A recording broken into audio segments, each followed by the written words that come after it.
Una de las primeras cosas que nosotros hacemos cada mañana es elegir la ropa que nos vamos a poner. Y obviamente eso depende de el plan que tenemos para ese día, con quién nos vamos a reunir, a dónde pensamos ir. No es lo mismo el ejecutivo que tiene que vestirse de manera formal para dirigirse a su oficina que el soldado que se prepara para la guerra o el padre de familia que se levanta junto a su esposa, junto a sus hijos, para irse a la playa de fin de semana. No es lo mismo. Cada situación demanda una vestimenta particular. Y cada vestimenta se usa únicamente en el contexto de esa situación o circunstancia particular. El ejecutivo deja a un lado su traje, su corbata, cuando llega a su casa después de un día de trabajo y quiere descansar, quiere estar más cómodo. En mi caso particular, si yo no uso jean, los sábados no descanso. La ropa, no podemos vivir con esto puesto. Es una ropa temporal.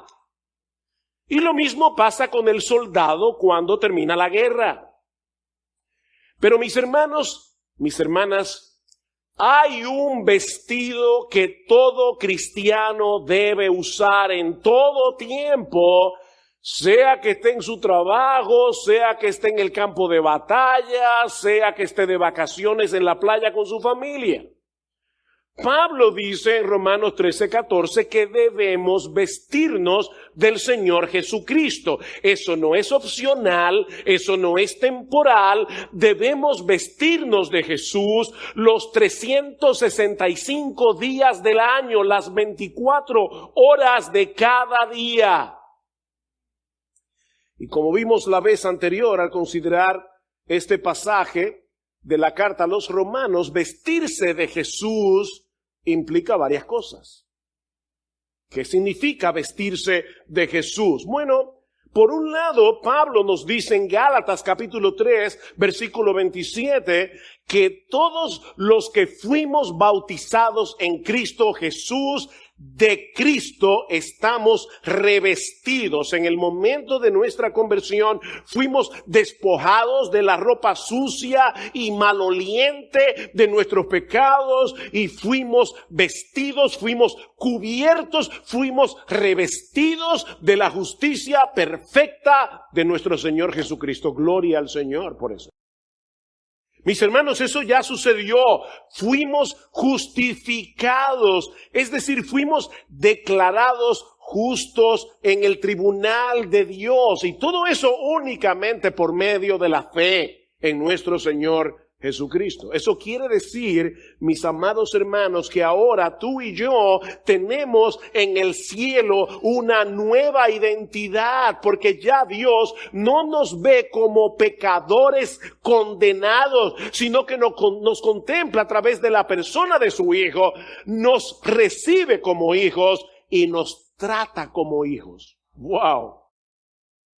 Nosotros fuimos regenerados y adoptados. Somos hijos por el nuevo nacimiento, somos hijos por adopción. Un niño adoptado recibe el apellido de sus padres adoptivos y desde ese instante él es tratado con todos los privilegios que envuelve ser parte de esa familia. Bueno, mis hermanos, eso es exactamente lo que ocurre cuando una persona viene a Cristo en arrepentimiento y fe. El Dios del cielo ahora nos ve en su Hijo y nos invita a hacer uso de todos los privilegios, de todos los beneficios espirituales que conlleva el hecho de tener esa nueva identidad. Recuerden el texto de Colosenses que leímos hace un momento, Colosenses capítulo 3, versículos 1 al 4. Si habéis pues resucitado con Cristo, buscad las cosas de arriba donde está Cristo sentado a la diestra de Dios. Poned la mira en las cosas de arriba, no en las de la tierra. ¿Saben por qué? Porque habéis muerto. La persona que tú eras Desde tu nacimiento, antes de venir a Cristo, esa persona ha muerto y vuestra vida está escondida con Cristo en Dios. Cuando Cristo, nuestra vida, sea manifestado, entonces vosotros también seréis manifestados con Él en gloria. Cristo es ahora nuestra vida. Ya estamos cubiertos de Él. Pero el Nuevo Testamento también nos exhorta a vestirnos de Jesús. O sea, ya fuimos vestidos de Jesús en la justificación. Ahora debemos vestirnos de Jesús en la santificación progresiva. ¿Qué quiere decir eso? Que ahora debemos vivir conforme a lo que somos en Cristo. Y eso es precisamente lo que vamos a ver en los versículos 12 al 14 de Colosenses capítulo 3. Usando de nuevo la imagen de la vestimenta, lo que Pablo nos dice en ese pasaje es que debido a nuestra nueva identidad en Cristo, ahora debemos revestirnos de la conducta y el carácter que corresponden con esa nueva identidad. Un comentarista lo explica con este ejemplo. Si un hombre está vestido con un smoking, y una mujer está con un vestido largo y trae puestos unos tacones, unos zapatos con tacones, esto tiene un efecto en su comportamiento. Te miras en el espejo y te ves vestido para una ocasión de dignidad y formalidad, así que te comportas como corresponde. Si lo olvidas y te mueves como si estuvieras vestido con tu ropa de correr, te verás como un tonto, aparte de que seguramente vas a arruinar tu ropa. ¿No es así? En la historia dominicana hay una escena, y lamentablemente yo pasé por las aulas hace muchos años de bachillerato y no recuerdo todavía quién es el general, pero hubo un general dominicano que atacó la ciudad de Santo Domingo. Increíblemente. Y venía desde Santiago, precisamente. No es que tenga nada con Santiago, pero venía de Santiago. El tema es que él le prometió a toda la turba que venía con él que ellos iban a poder saquear. Él andaba con un montón de, bueno, en buen dominicano, de tigres. Pero cuando se acercaban a la ciudad de Santo Domingo, este hombre tuvo temor por los saqueos que podían provocarse. ¿Y saben lo que hizo? Le puso zapatos. Esa gente no estaba acostumbrada, eran campesinos, no estaban acostumbrados a usar zapatos. Estoy hablando del siglo XIX. ¿Y saben qué pasó? Los zapatos los controló. Se sentían raros. Ponle a un hombre un saco y una corbata y tú lo estás llevando por cierto camino. Bueno, mis hermanos, nosotros tenemos que vestirnos de Jesús porque ya fuimos vestidos de Jesús. O sea, tú tienes que mirarte al espejo cada mañana y decir, yo fui revestido con Jesús. Bueno, vive en una forma que sea coherente con ese vestido. Eso es lo que Pablo está diciendo en Colosenses capítulo 3. Ahora, nota que lo que estamos diciendo no es que nos hacemos cristianos tratando de cultivar el carácter de Cristo. No, somos salvos por la fe y únicamente por la fe. Lo que estamos diciendo es que ya que somos cristianos justificados únicamente por medio de la fe, ahora podemos y debemos parecernos cada vez más a Jesús. Ser coherentes. Versículo 12.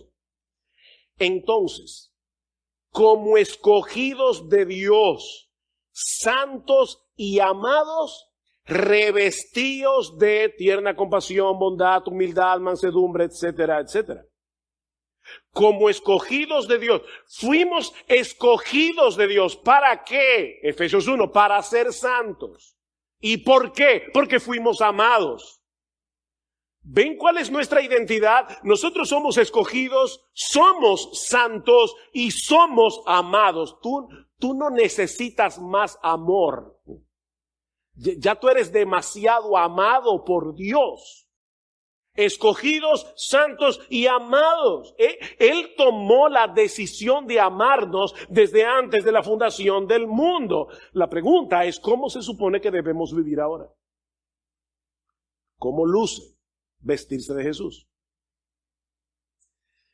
Bueno, he aquí el carácter que corresponde con nuestra nueva identidad.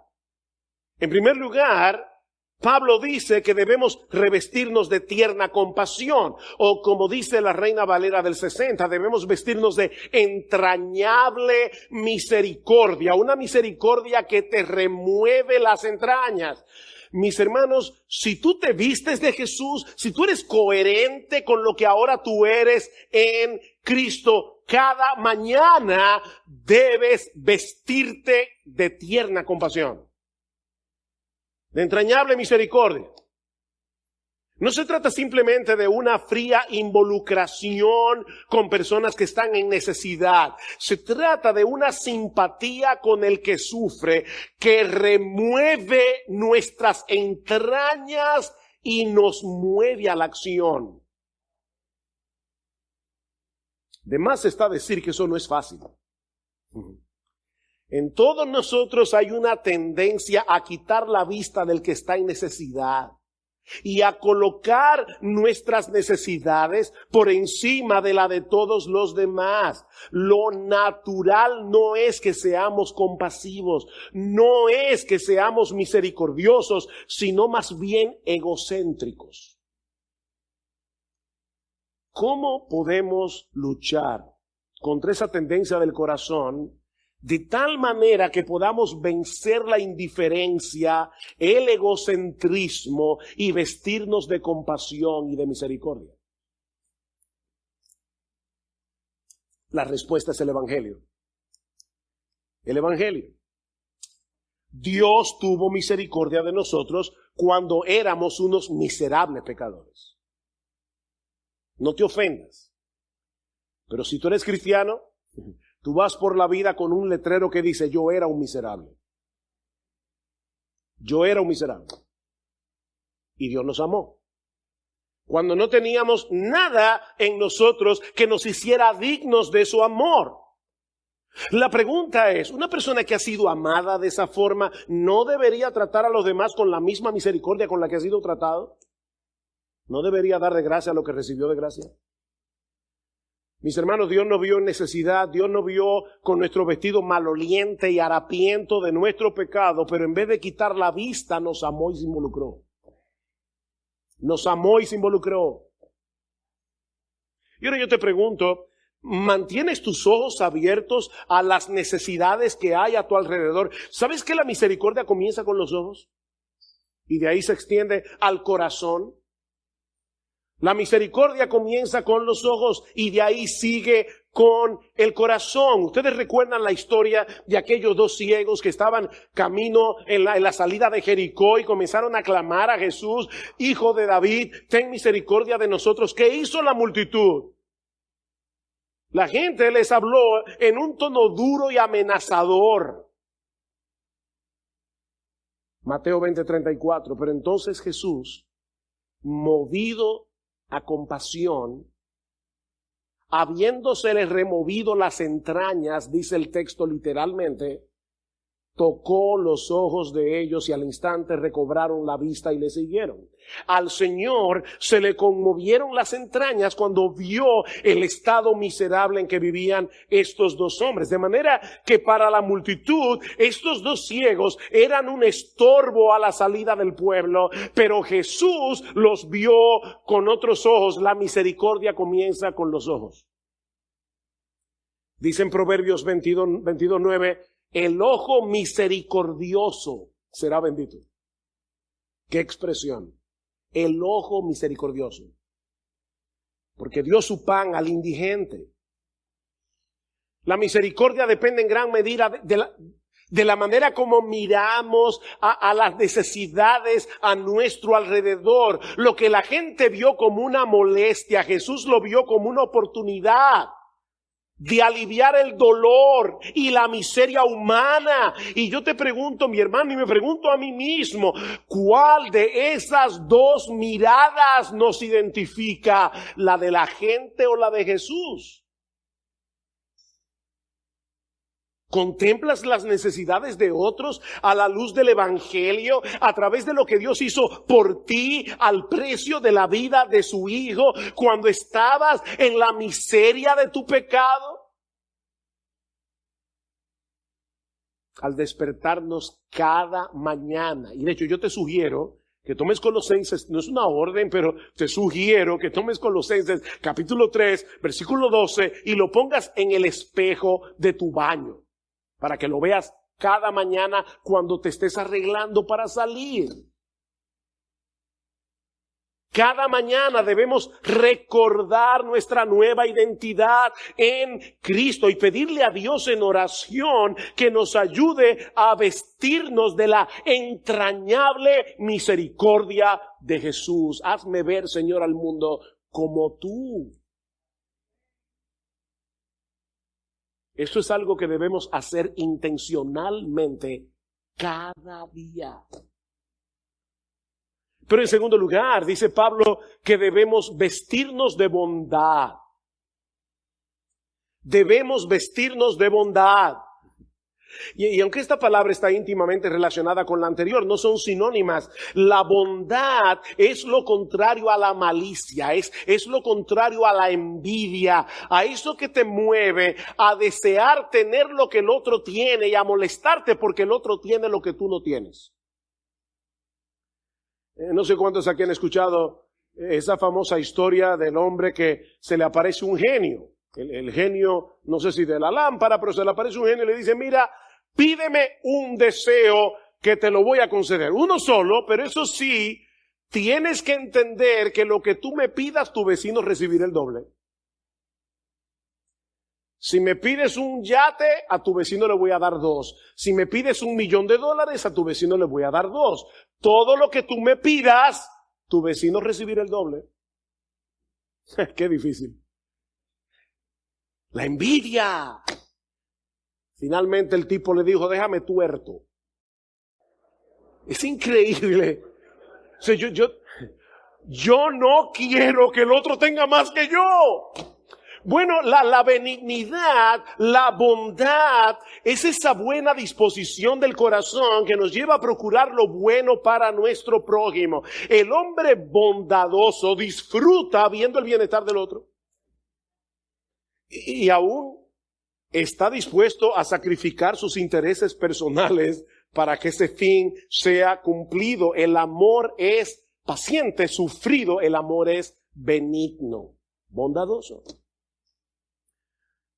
¿Y quién es nuestro ejemplo? Jesús, es vestirse de Jesús. Mis hermanos, en el capítulo 12 de la carta a los Hebreos, dice el autor que por el gozo puesto delante de él, Cristo sufrió la cruz. O sea, el Señor estaba sufriendo, pero había un gozo delante de él. ¿Y cuál era ese gozo? Bueno, en primer lugar, obedecer a su Padre. Mi comida es hacer la voluntad del Padre. Pero en segundo lugar, tu salvación y la mía, ese era el gozo de Jesús.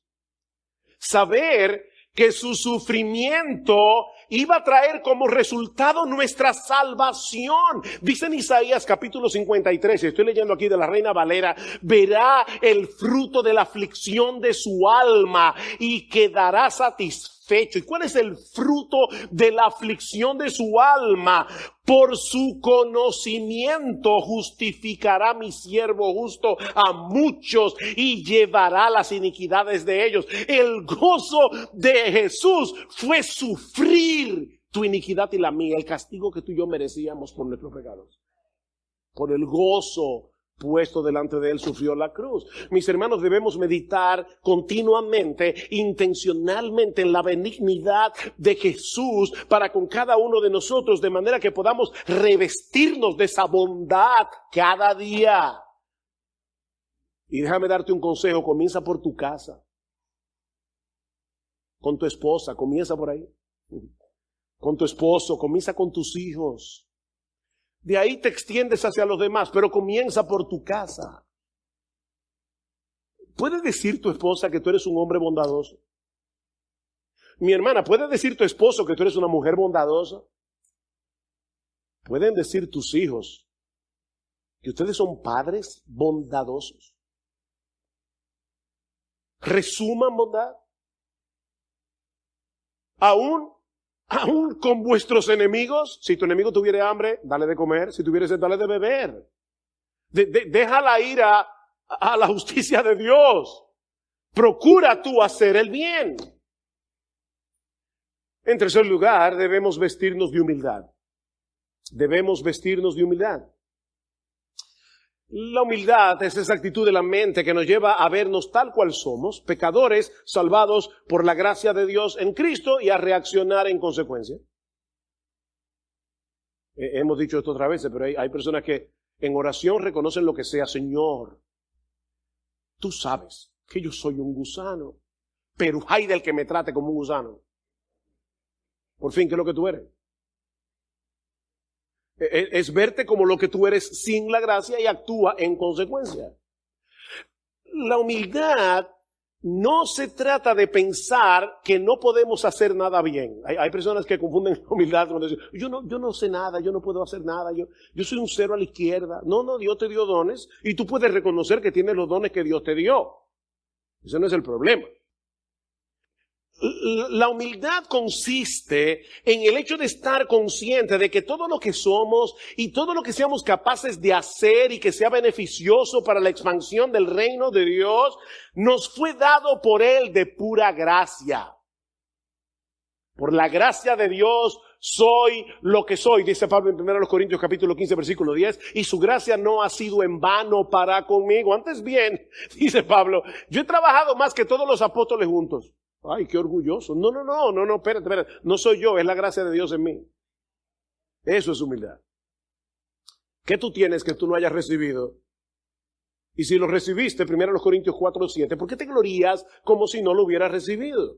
Lo contrario a la humildad es el orgullo y el egocentrismo.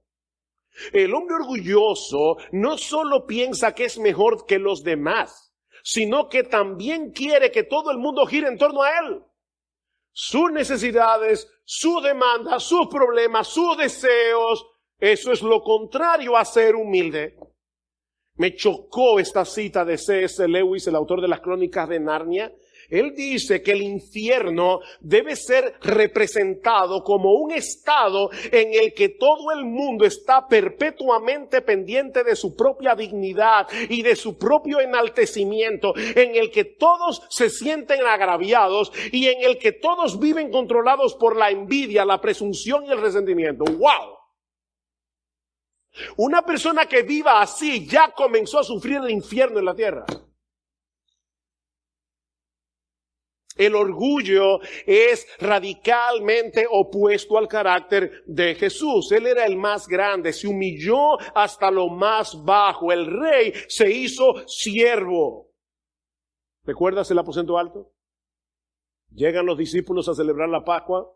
Ahí estaba la palangana llena de agua, ahí estaba el paño, pero ninguno de ellos se paró a lavar los pies de los demás. ¿Quién se paró a lavar los sucios pies de los discípulos? El único en esa habitación que merecía ser reverenciado con el rostro puesto en tierra. Nuestro glorioso, majestuoso, bendito, hermoso, exaltado Señor y Salvador Jesucristo. Pero fue Él que lavó los pies de los discípulos. Y luego fue a la cruz a morir como un criminal. Ahora déjenme decirles algo, nosotros debemos imitar la humildad de Jesús, pero la humildad de Jesús es radicalmente distinta a la nuestra. Porque Él, siendo el más grande, voluntariamente se humilló hasta lo más bajo. En el caso nuestro, la humildad simplemente consiste en ponernos en nuestro lugar. No tenemos que descender. Ya estamos ahí. No hay que bajar. Mi hermano, al levantarte cada mañana, recuerda lo que eres y lo que mereces sin la gracia de Dios y pídele en oración que te ayude a vivir en consecuencia. Nunca olvides que en el reino de Dios solo se sube bajando. Dios resiste a los soberbios. Él da gracia a los humildes. En cuarto lugar, debemos vestirnos de mansedumbre. Y debo aclarar de entrada que esa virtud no tiene nada que ver con la debilidad de carácter o con la falta de convicciones. De Moisés dice la Biblia que él era el hombre más manso de la tierra, pero no solo se opuso a la ira de Faraón porque tenía la convicción de que Dios estaba con él, se sostuvo como viendo al invisible, dice en Hebreos capítulo 11, sino que durante 40 años este hombre tuvo que guiar por el desierto a un pueblo rebelde y duro de corazón. 40 años. Ahora, ningún otro ejemplo de mansedumbre puede sobrepasar al de nuestro Señor Jesucristo. Aprended de mí, que soy manso y humilde de corazón. Mateo 11:29. Y hallaréis descanso para vuestras almas. Hallaréis descanso para vuestras almas. Jesús era la mansedumbre encarnada, pero no era débil ni cobarde. La mansedumbre y la debilidad no son sinónimas. Alguien define la mansedumbre como poder bajo control. Poder, no debilidad, pero bajo control. Proverbios 16:32. Mejor es el que tarda en airarse que el fuerte, y el que se enseñorea de su espíritu que el que toma una ciudad. El que se enseñorea de su espíritu, poder bajo control. Este hombre controla su temperamento, controla su molestia, controla el deseo inicial que él siente de devolver mal por mal. No es que él no puede hacerlo, es que no lo hace. Es que él decide no hacerlo. Él tiene moneda para devolver. Usted ve esa gente que no se quedan callados, que todo tiene que devolverlo. Como el hombre que le dice a su esposa, déjame decirte una cosa, tus ladridos me entran por este oído y me salen por el otro. Y ella inmediatamente le dice, claro, porque no tienen nada en la cabeza. Hay gente que son rápidas. O sea, no es que tú eres tonto y no sabes qué decir, es que tú decides callarte la boca. Eso es mansedumbre. Proverbios 25:28, a la inversa. El hombre cuyo espíritu no tiene riendas es como una ciudad derribada y sin muros. O sea, lo que está diciendo Proverbios aquí es que este hombre no tiene ninguna protección contra la provocación. No tiene protección contra el maltrato. ¿Qué nos capacita para actuar con mansedumbre? Bueno, depender del Espíritu. Mirar continuamente a Jesús en la Escritura. Viendo su gloria, somos transformados de gloria en gloria en la misma imagen, como por el Espíritu, depender del Espíritu. Mirar a Jesús en la Escritura. Recordar lo que somos sin la gracia. Como dice Martin Lloyd-Jones, el que está en el piso no tiene miedo de caerse. Tú te defiendes porque tú crees que estás en un pedestal. Pero también confiar en la soberanía de Dios. ¿Tú quieres ser manso? Confía en la soberanía de Dios. Nuestro Dios está en control y eso significa que tú y yo no estamos en control. Él está en control. Y qué bueno, porque el universo está en mejores manos que en las nuestras. No tenemos que hacernos cargos de la situación y darle al ofensor lo que merece, porque Dios se hará cargo a su debido tiempo.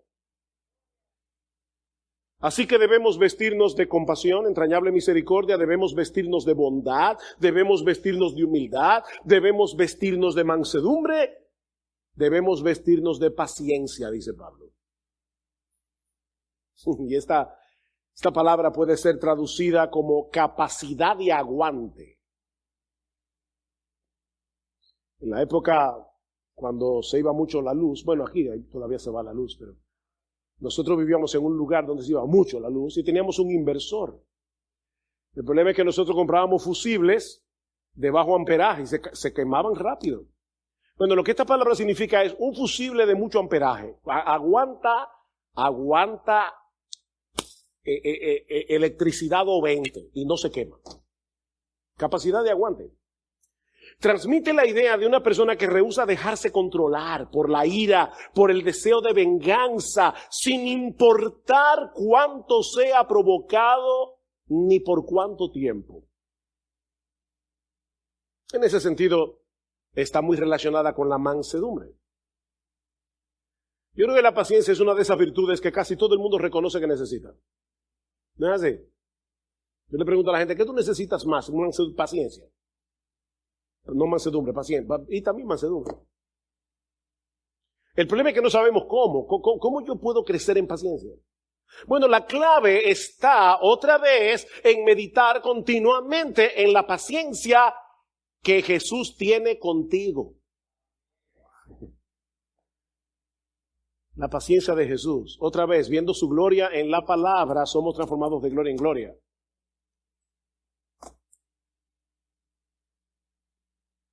Miren, si yo fuera Dios, hace rato que me hubiera quitado la salvación. Pero Dios me tiene paciencia. Él no me quita lo que ya me dio de pura gracia y continúa trabajando pacientemente para completar en mí la obra que empezó. Filipenses 1:6. El que comenzó en vosotros la buena obra, Él la perfeccionará. Dios no va a dejar su obra en la mitad. ¿Por qué? Porque Él es paciente. Mis hermanos, meditar continuamente en la paciencia de Dios nos ayuda a desarrollar nuestra propia paciencia. Piensa mucho en la paciencia que Dios tiene contigo. Nosotros decimos, yo no sé cómo es que Dios no toma a toda esa gente que están conspirando contra Él y mandarlos al infierno. No, mira, sí, Dios es paciente con esa gente, pero Dios es paciente contigo todos los días. ¿No es así? Vístete de paciencia. Bien, ese es el cuadro general del carácter que corresponde con nuestra nueva identidad en Cristo. Eso es lo que significa en la práctica vestirse de Jesús. Pero ahora Pablo nos hace ver el impacto que va a tener ese carácter en nuestras relaciones personales. ¿Qué sucedería, mis hermanos, en nuestras relaciones unos con otros si todos en la iglesia tomáramos en serio este código de vestimenta? Ahora tenemos que ponernos la mascarilla. Bueno, eso es ahora por la pandemia, pero si tú eres cristiano, tú siempre debes ponerte la bondad, la humildad, la mansedumbre, la paciencia, la compasión. ¿Qué impacto va a tener eso en la iglesia? ¿Ustedes se imaginan a todos en la iglesia tomando en serio ese código de vestimenta? ¿O cómo serían nuestros matrimonios si cada día en tu casa, recuerda, comienza en tu casa, con tu esposa, con tus hijos? ¿Qué pasaría en nuestra relación matrimonial si todos los días nos vistiéramos de entrañable misericordia, benignidad, humildad, mansedumbre, paciencia?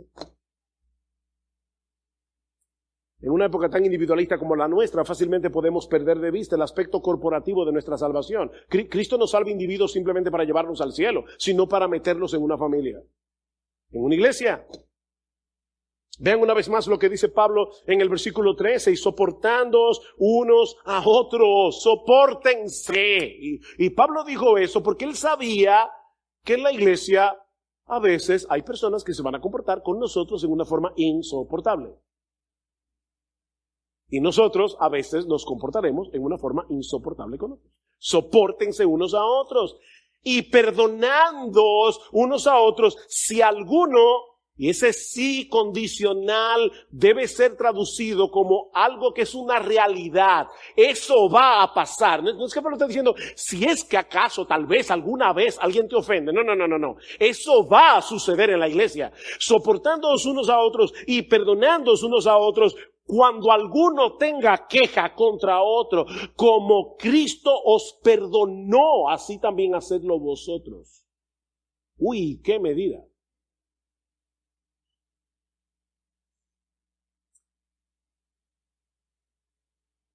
Nosotros vamos a tener problemas en la iglesia. La iglesia no es una sociedad perfecta donde no hay problemas. La diferencia es que ahora nosotros podemos lidiar con esos problemas de una manera muy distinta a cómo el mundo resuelve sus conflictos. Muy diferente. No solo tenemos los recursos que necesitamos para soportarnos unos a otros y para perdonarnos unos a otros, sino que también tenemos el ejemplo más impresionante que podemos imitar y la motivación más poderosa para hacerlo. Ejemplo y motivación de la manera que Cristo os perdonó. Así también hacedlo vosotros. ¿Y cómo fue que Cristo nos perdonó? Bueno, su perdón fue total e inmerecido, fue de pura gracia. De hecho, la palabra que se traduce en nuestras Biblias como perdonar, charizomai, se deriva de la palabra charis, que significa gracia. Es un perdón que eso nos fue dado de gracia. ¿Sabes lo que eso significa en la práctica, mi querido hermano y hermana? Que no debemos concentrarnos, no debemos enfocarnos en la ofensa del ofensor, sino en esa bendita gracia de Dios por la cual fuimos perdonados a pesar de todas nuestras ofensas. O sea, cambia el cassette. No es lo que me hizo. No, es lo que tú le hiciste a Dios y le sigues haciendo todos los días cada vez que tú pecas. Recuerda lo que somos, escogidos, santos y amados. Esa es nuestra nueva identidad. Y eso tiene que impactar nuestra relación con los demás, sobre todo cuando estamos en medio del conflicto. Quítense de vosotros toda ira, enojo, gritería, maledicencia, toda malicia. Antes bien sed benignos unos con otros, perdonándoos unos a otros, como Dios también os perdonó a vosotros en Cristo. Efesios capítulo 4, versículo 31-32. Y luego en el capítulo 5, versículo 1 dice, andad en amor como vosotros como ustedes fueron amados por Dios. Andad en amor. Cristo se entregó, ofrenda agradable a Dios. ¿Qué precio para que Dios pudiera perdonarnos? El perdón de Dios costó la muerte de Jesús, el Dios encarnado. Y ahora Pablo nos está diciendo en ese texto de Efesios, ese es el ejemplo que ustedes deben imitar. Nosotros somos los hijos amados de Dios. Y no olviden ni por un momento lo que Él tuvo que pagar para poder adoptarnos en amor. Somos escogidos, santos y amados. ¿Qué debemos hacer ahora? Andar en amor, versículo 14. Y sobre todas estas cosas, vestíos de amor. Cúbranse de amor, que es el vínculo de la unidad, o como dice la Reina Valera, es el vínculo de la perfección. La perfección, la unidad perfecta solo se logra en amor. El amor, mis hermanos, es la virtud por excelencia del cristiano. Juan 13. En esto conocerán todos que sois mis discípulos. ¿En qué? En que os améis unos a otros como yo os he amado. Esa es la medida. Como un nuevo mandamiento os doy. Que os améis unos a otros como yo os he amado. Y en eso el mundo va a conocer que ustedes son cristianos. Primero los Corintios capítulo 13, versículo 13. Ahora permanecen la fe, la esperanza y el amor. Estos tres, pero el mayor de ellos es ¿cuál? El amor. Primera los Corintios capítulo 16, versículo 14. Haced todas vuestras cosas con amor. Wow, ¿tú te imaginas eso? Tú te levantas por la mañana y recuerdas, yo voy a hacer muchas cosas en este día. Todo lo que yo haga, desde cosas tan triviales como limpiar la casa, organizar las gavetas, hacer la comida, como hacer una operación de corazón abierto. Haced todas vuestras cosas con amor. No vivan por inercia, no vivan en automático, sean intencionales. Señor, yo quiero en esto que voy a hacer, sea grande o sea pequeño, quiero mostrar tu amor. Gálatas capítulo 5, versículo 22. El fruto del Espíritu es amor. Gozo, paz, paciencia, benignidad, bondad, fe, mansedumbre, dominio propio. Pero la primera característica del fruto del Espíritu es amor. Es el amor lo que mantiene la cohesión de la iglesia. Porque eso es lo que hace posible que nosotros seamos compasivos, benignos, humildes, mansos, pacientes. Sin amor, eso es imposible. En otras palabras, es el amor, mis hermanos, lo que nos hace cada vez más semejantes a Jesús. Es por eso que Pablo, en el texto de Romanos 13:14, simplemente dice, vístanse de Jesús y ya no añade nada más. Vístete de Jesús y eso es suficiente. Porque Él es la encarnación de todas las virtudes y más de las que Pablo menciona en Colosenses 3. Cristo es el todo y en todos. Él es el modelo y Él es el motor. Él es el modelo y el motor que nos impulsa a desarrollar ese carácter distintivo. El amor de Cristo nos constriñe, el amor de Cristo nos presiona, el amor de Cristo nos empuja. Pensando esto, juzgando esto, considerando esto. Que si uno murió por todos, luego todos murieron y por todos murió para que los que viven ya no vivan para sí, sino para aquel que murió y resucitó por ellos. Miren, mis hermanos, déjenme decir una cosa. A Dios no solo le importa nuestra obediencia, a Él le importa nuestra obediencia, pero no solo le importa nuestra obediencia, sino también lo que la motiva.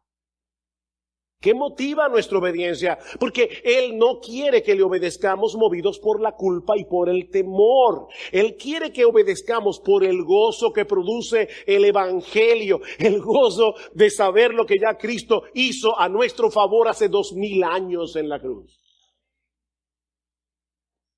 El Evangelio es el único combustible que puede mantener a un creyente en el camino de la obediencia de manera sostenida y gozosa. Por eso dice Michael Horton que la vida cristiana es como un bote de vela con el más sofisticado sistema satelital de GPS. La ley moral, dice Horton, es el sistema GPS satelital. Pero mira, el bote con el más sofisticado sistema satelital, si el viento no empuja las velas, no se mueve. Entonces, la ley de Dios es el GPS, pero el Evangelio es el viento que mueve el bote. El Evangelio es el viento. En la misma medida en que nos empapemos cada día del Evangelio de la gracia de Dios en Cristo, en esa misma medida tendremos la motivación necesaria para vivir a la altura de lo que somos en Cristo. Y ahora que vamos a participar de la Cena del Señor, este es un buen momento, mis hermanos, para recordar nuestra nueva identidad en Cristo, pedirle perdón al Señor en todos aspectos, como decíamos al principio de nuestra oración, que a medida que avanzaba el mensaje tú decías, wow, Señor, yo necesito crecer aquí. Bien, tenemos la gracia perdonadora. Dios nos perdona. No te quedes postrado sintiendo ahora aplastado por la culpa. No te quedes ahí. Levántate, corre la carrera con los ojos puestos en Jesús y pídele al Señor en oración que te ayude a reflejar cada vez más los rasgos de nuestra nueva identidad. Vistámonos pues como escogidos de Dios, santos y amados, como hombres y mujeres que han sido hechos partícipes del más grande privilegio que un ser humano pueda poseer jamás. Y todo eso de pura gracia, únicamente por los méritos de nuestro bendito Señor y Salvador Jesucristo, a quien sea la gloria, el imperio, el honor, la alabanza, la adoración por los siglos de los siglos. Amén.